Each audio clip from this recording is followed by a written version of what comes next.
how often do you feel like you have locked yourself out of fulfilling your desire? If that has been your experience, hang around. You will want to stick with me through this video, and I am going to be breaking down the two major ways you keep locking yourself out of receiving your desire and the reality that you want. So grab your favorite brew, get yourself settled, and stay with me here. All the scriptures and transformational coaches and teachers and books and videos are always saying how manifesting is an inside job. And that's one of the first things we begin to get an inkling of when we realize that we have been manifesting our entire life. When it becomes conscious, when we start becoming intentional or conscious in manifesting, this is one of the first things we begin to understand, or at least have a definition about. And it comes from within your consciousness. This is what I mean by saying it's an inside job. It's the one mind. It is consciousness with a capital C. And yes, the fact that consciousness is the only reality, is what Neville Goddard called it, it can sound backwards, because reality is we are come into this world believing that reality is what you exist inside of and walk around in and go to work or go to school in. And remember how when we're in high school, or maybe you're in high school or college, and what is the one thing that always comes up when you're in school and you're getting ready to go out and start making your way in the world, is that you're going into the real world. And in a way, that is actually the biggest illusion, the idea that because you are now out of school that you are in a real world. But consider that everyone has their own reality. There is no one consensus reality, although it may seem like there is. That is why there are so many individual perspectives about what constitutes reality. And the idea of a real world is really a complete fantasy. It's the reality inside of you, in your conscious awareness of being you. That is where the reality exists. And that's because of you that synchronicities happen, that telepathic experiences happen, or you think of someone and they call you on the phone. And I like to call those kinds of moments convergences, because it's where everything gradually has been syncing up to coordinate at a particular point. And we're not necessarily going to be the ones calling what that point is. And it's really our tendency, our human tendency, to want to define the particular time, place, people, moment that is what locks us out of our desire. We get way too fixated on the specifics of what we want, rather than allow it to blossom on its own. And this is a major part of why we bring a lot of frustration and anxiety, because it doesn't seem like things are happening the way we think, with the limited capacity of the thinking mind. that it should go. And that is because so many things that we do in life are how we think things should go. But how often has that just led to more delays and hang-ups and frustration and other undesirable circumstances? So let me take you on a little journey that I had the other day with having a really delicious convergence that was in support of a bestie that I was imagining lovingly for. And this is a key part of unlocking the blessings, unlocking the reality that you want, unlocking the fulfillment, all these things we keep locking ourselves out of. And stick with me and I will dive even deeper. So this very dear friend of mine is getting ready to relocate to another state. And she's been running around all over, clearing out her house, giving things away, doing what she has to do, moving things around, making arrangements, all kinds of things. But the one thing she had not gotten to do was get herself some good quality travel luggage, those wonderful rolling suitcases with the extending handles, and she really, really needed a couple of those. And I simply imagined nothing complicated. I know she was going on about, oh, we're going to run around to the thrift stores and we're going to run around Walmart or whatever and see where we can get the best price and all of that. And because there isn't time to go shopping online, we have to just run around in the afternoon and figure it all out. No.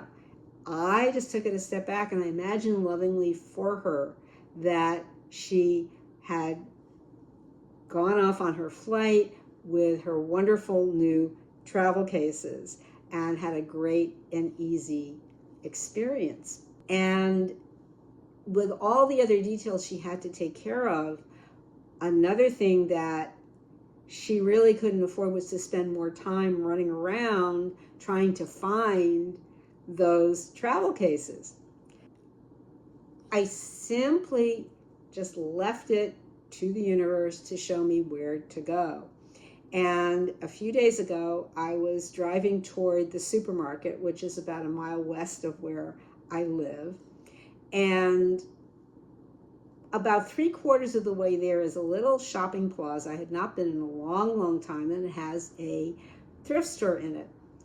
And from the looks of this particular thrift store, I said, I don't know if they'd get something that's really good. I don't know. But it didn't matter if I thought so or not. I just felt compelled to diverge from my plan to go to the supermarket. And there was a convergence waiting for me. So I pulled off the road into their parking lot and went in the store. And the first person I see is the manager. And I said, I am looking for those rolling suitcases. What do you have? And within a few moments, she shows me two nice small ones. One is even cooler than the other. I said, that's it. And it was at just a mere pittance. I snapped it up. I called her up. I showed it to her on the phone. And I said, look at this. Said, oh my gosh, this is great. She was over the moon. So I go and I put it in the car. And I go back in the store. So I go back in the store. Don't leave just yet. And I walk around the store a few times. I see mostly the usual types of things that thrift stores get, the clothing and the little, things that came out of people's attics and basements and whatever, and holiday stuff, and nothing that looked like another travel case. But somehow it escaped my attention, or I hadn't gone all the way. You know how you have to take that little extra step. And that's a part of how to not lock yourself out of your desire, is allowing yourself to take that little extra step. So I went all the way to the very back of the thrift store, and what was just standing there but a really stunning, mint condition, wheelie suitcase with the extending handle, and the quality was unbelievable. It looked like a designer quality piece of luggage with a gorgeous pink lining and zippers all over the place and compartments in every direction. And I looked at the price tag and I was totally blown away because it was only a few dollars more than the little case that I had just bought. So I rolled it up to the front and I bought that one too. And I couldn't wait to tell my girlfriend. So on the next day we went out to lunch, and afterward I gave her the case and the two cases, and I had shown her what they would cost together, and it was well within her budget because she was on a really tight budget in order to get her airline tickets and make this move. And I when she reimbursed me for it, she actually gave me more than I really needed. And I was like, what is this? She said, well, you saved me so much time. You saved me time and made it so easy. This is so fantastic. And thank you so much. So, okay, you're saying, well, you could have said, no, I only need, why did you take extra from her? Why did you accept it? Because what happens is that very often when you bless someone else by imagining lovingly that they have their desire, you are blessing yourself as well, because the energy of that keeps extending out and out and out, and it can come back to you in an unexpected way. There was no thought in my mind about, oh, wouldn't it be nice if she gave me some extra money? No, it had nothing to do. It wasn't even in my head, but it was the universe allowed that to happen. And if you've ever had that experience of something coming back to you, we usually think of something boomeranging back in an unpleasant way. Very often things come back to us in ways we really didn't want, because we went out of alignment with what we had wanted. We might have thought one thing but felt the opposite. Or we might have felt something towards someone that had a feeling of getting even, or some kind of animosity, or some kind of resentment, or anything like that. And the experience comes back in a negative way. So again, we're locking ourselves out. You're locking yourself out if that's ever happened in your experience.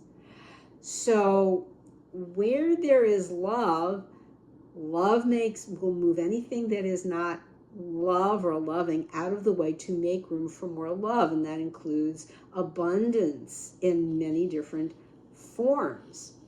And this is the nature of how consciousness moves through us.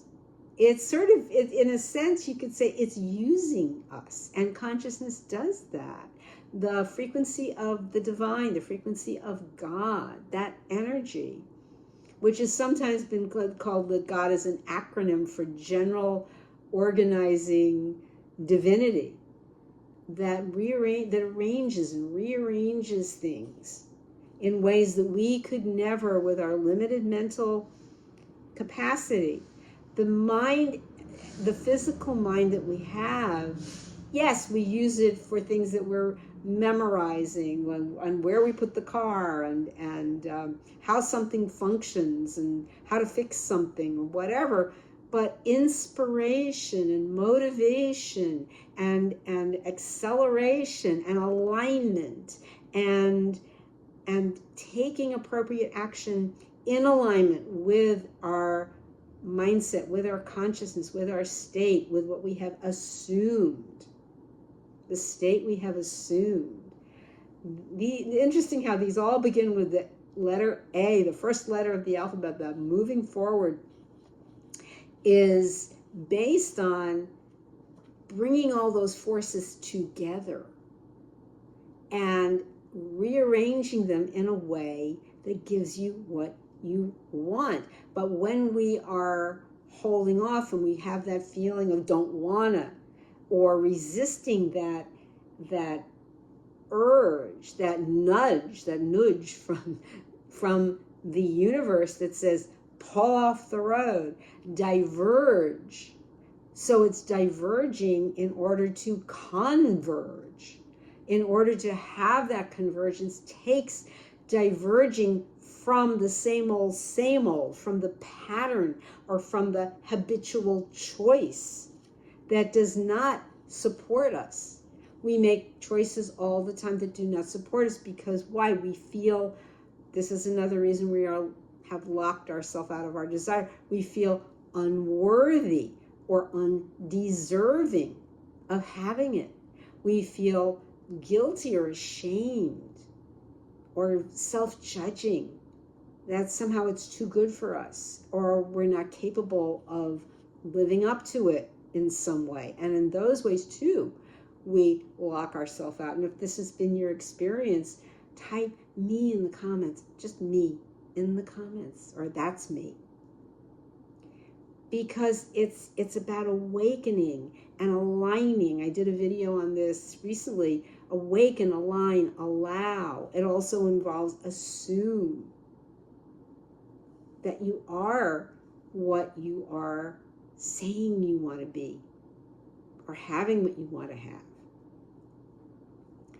but without trying to figure it all out. And it's these things that create that anxiety. My friend calls that getting anxietied out, which then would lead to panic, and then on the floor. And she said anxietied out, panic, floor. But that doesn't have to be the same pattern repeating. When you break that cycle by unlocking your connection to your desire, that all shifts. That's how your reality actually shifts. You're allowing all these things to move through. This is your portal. This is the portal that you are part of, and that is part of you. And it's because of you, your conscious awareness, that synchronicities happen, those delicious convergences happen in the best possible way. And this happens when we allow ourselves, this is another part of where we lock ourselves out, is in that part of imagining bigger than you have allowed yourself to imagine. This is absolutely important, because the bigger, it does mean to you that you're going to have more going on, and it's going to, again, compel you, so you don't think about it. The idea is not, there's no stopping to think, what if this? It actually, if you've ever had this experience, let me know in the comments, that there's no resisting thought that even comes into your head. There's no circuitry of resistance in your thinking. That energy isn't even there to have a resistant or denying thought.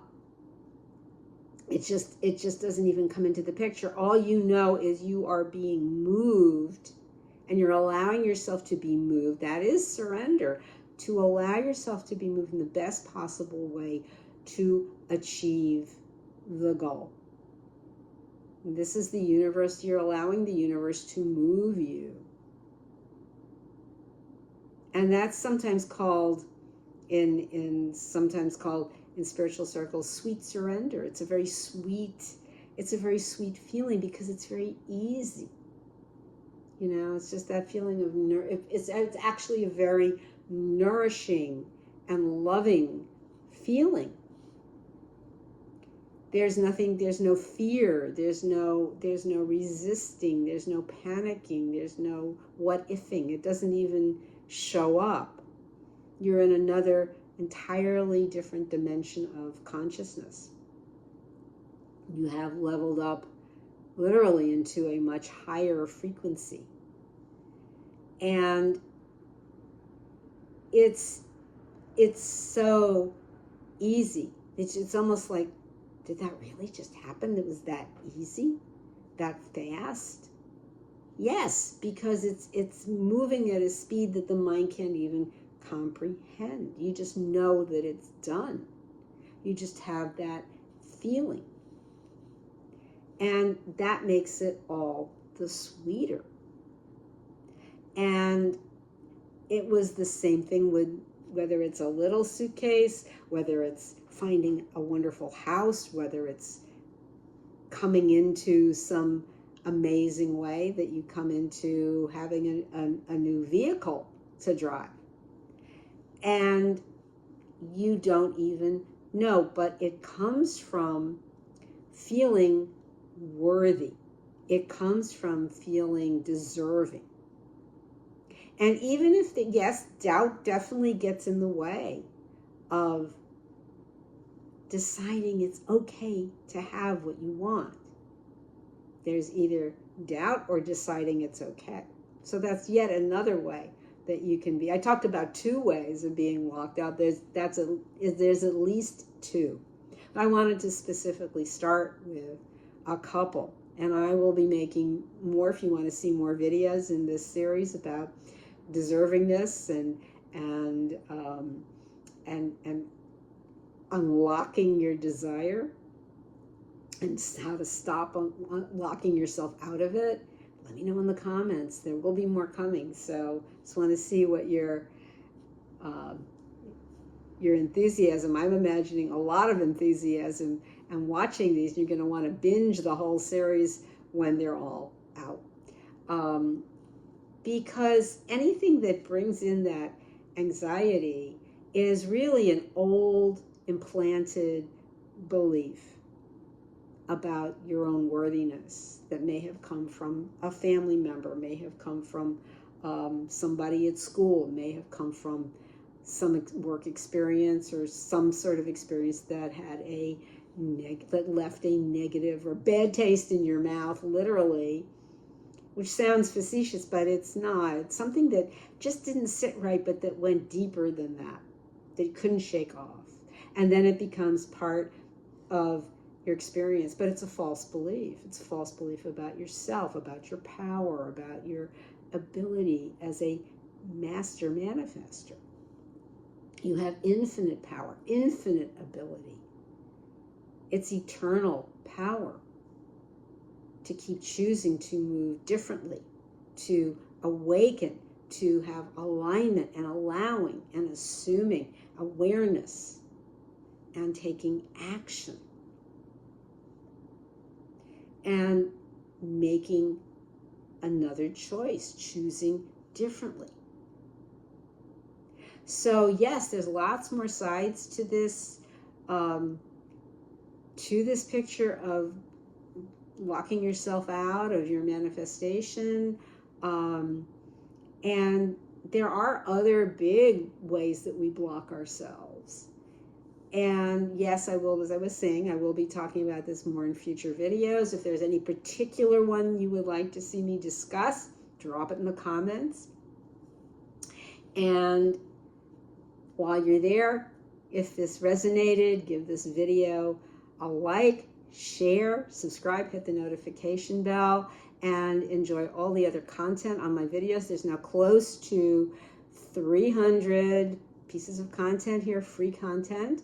And if you do want to work directly with me one-on-one, I now have a link in the channel description box. You can go there to arrange for a one-on-one coaching session with me, and I would very much look forward to that. And just remember that you have the power. It's remembering that it's in you and that it unlocks, it is the key to unlock everything you want your reality to have. So that's it for this video. Love you so much, Boo. Thank you so much for being here with me. If this is new for you, welcome. And if you have been here before, welcome back. And I will see you in the next video.